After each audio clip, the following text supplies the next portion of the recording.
আমরা অসুস্থ হলে চিকিৎসকের কাছে যাই।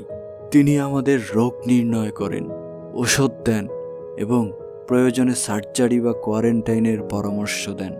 কিন্তু আপনি কি জানেন আধুনিক মেডিসিনের এই পদ্ধতিগুলো, রোগ নির্ণয়, ক্লিনিক্যাল ট্রায়াল, কোয়ারেন্টাইন এবং ওষুধের যে বিশ্বকোষ, তার মূল ভিত্তি যিনি 1000 বছর আগে তৈরি করেছিলেন, তিনি ছিলেন একজন মুসলিম মনীষী। পশ্চিমা বিশ্ব তাকে চেনে অভিসেনা নামে। এটি একটি বিকৃত নাম।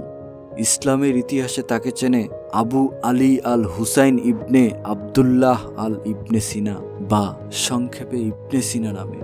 তাকে বলা হয় আশ-শায়খ আর রাইস বা জ্ঞানীদের প্রধান। আজ আমরা সেই মহান মুসলিম মনীষীর আসল সত্য উন্মোচন করব, যাকে ছাড়া আজকের চিকিৎসা বিজ্ঞান অকল্পনীয়।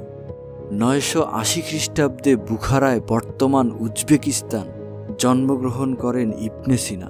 তার মেধা ছিল আল্লাহ প্রদত্ত এক অলৌকিক নিদর্শন। মাত্র 10 বছর বয়সে তিনি পবিত্র কুরআন হিফজ করেন।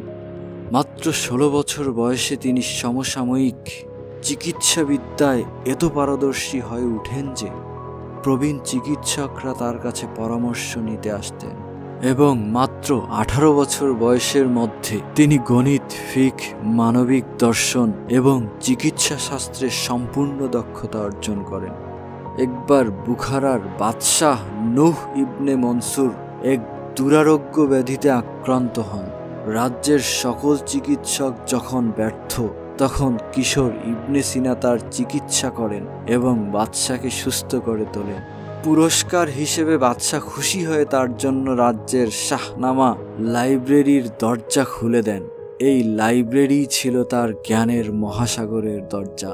ইবনে সিনার জীবনের সর্বশ্রেষ্ঠ কাজ, যা আজকের ভিডিওর মূল বিষয়, তা হলো তার কালজয়ী গ্রন্থ আল কানুন ফি আল তিব বা চিকিৎসা বিজ্ঞানের সংবিধান।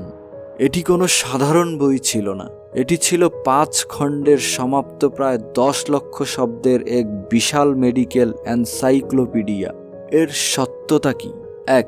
এই বইয়ে ইবনে সিনা সর্বপ্রথম ক্লিনিক্যাল ট্রায়াল বা ওষুধের পরীক্ষামূলক প্রয়োগের ধারণা দেন।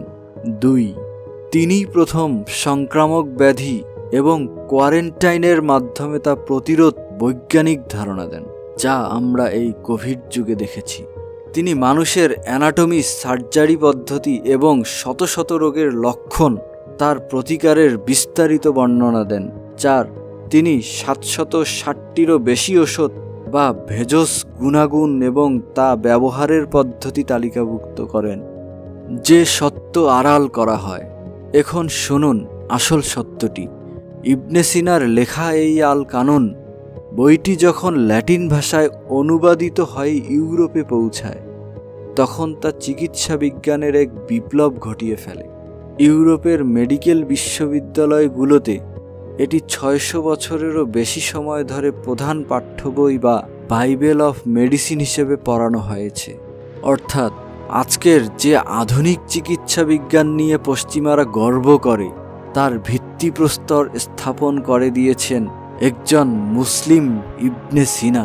তারা তার জ্ঞান গ্রহণ করেছেন, কিন্তু তার মুসলিম পরিচয় এবং তার নামের আসল উচ্চারণকে প্রায় আড়াল করে রাখা হয়। ইবনে সিনা শুধু একজন চিকিৎসক ছিলেন না, তিনি ছিলেন একজন পলিম্যাথ, বহুশাস্ত্রজ্ঞ। তিনি দর্শনশাস্ত্রে অ্যারিস্টটলের কাজকে নতুনভাবে ব্যাখ্যা করেন, যা পশ্চিমা দর্শনকে প্রভাবিত করেছিল।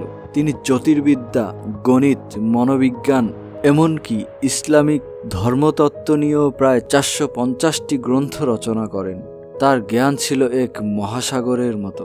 ইবনে সিনার জীবন থেকে আমাদের জন্য কি শিক্ষা আছে? ইসলাম কখনোই জ্ঞান বিজ্ঞানের বিরোধী ছিল না, বরং ইসলামই ছিল জ্ঞান বিজ্ঞানের বাতিঘর। ইবনে সিনার মতো ব্যক্তিরা কুরআনের হাফেজ হয়েও বিজ্ঞানের শিখরে আরোহণ করেছিলেন। ঈমান এবং জ্ঞান একে অপরের পরিপূরক। মুসলিমদের সেই সোনালী অতীত বা হারানো গৌরব কোনো কাল্পনিক গল্প নয়, এটি বাস্তবতা। যখন মুসলমানরা জ্ঞানে বিজ্ঞানে সেরা ছিল, তখন তারাই ছিল পৃথিবীর শিক্ষক। আজ আমরা সেই গৌরবকে ভুলে গেছি। আমাদের এই মহান মনীষীদের চিনতে হবে এবং তাদের দেখানো পথে জ্ঞান ইমানের সমন্বয় ঘটাতে হবে।